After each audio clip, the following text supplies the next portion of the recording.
Christians. This person comment, there's so much here that responses can be made to that this is now my third response to the same comment because there's different pieces to this. Now, I understand the premillennial dispensational scheme completely. It was the first thing that I learned. So I know it completely, thoroughly. Now, this person says that the millennial kingdom starts off with the return of Jesus Christ. And no premillennial dispensationalist that I know of has ever said this. I've never heard that in 40 years as being a Christian. I've never heard this being said from any dispensationalist. However, nonetheless, let me clear up the error. This person says that the millennial kingdom begins at the second coming of Christ. Now, Christ only has one more coming. He had his first one and he has one more. And there is no secret return of Christ where he raptures the church out. That happens at the end of the world. But that's another discussion. But here's what I want to point out. What's wrong with this statement? That the millennial kingdom begins with the second coming of Christ.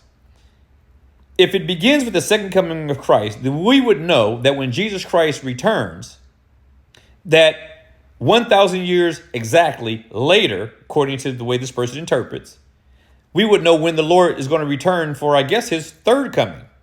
Because he would have to come back a third time, because at the end of the millennial reign, just before it ends, Satan is loosed out of his prison for a little season. And it says that when he is loosed out, he will have his way for a little while, but then Christ's return will destroy Satan simply with the brightness of his coming. So this statement here implies emphatically that there would have to be a third coming of the Lord Jesus Christ, because he already came once. And if his next coming inaugurates the millennial kingdom, which ends with Christ returning to destroy Satan, who is loose for a little season just before the end of the millennial kingdom, then that means that Jesus Christ has a third coming. And then lastly, if there is a third coming, which has to be according to this interpretation, then that would mean that we would know exactly the day that Jesus Christ would return to end the world, which Jesus Christ, while on earth, said no man would ever know the hour, the day, or the time of that return.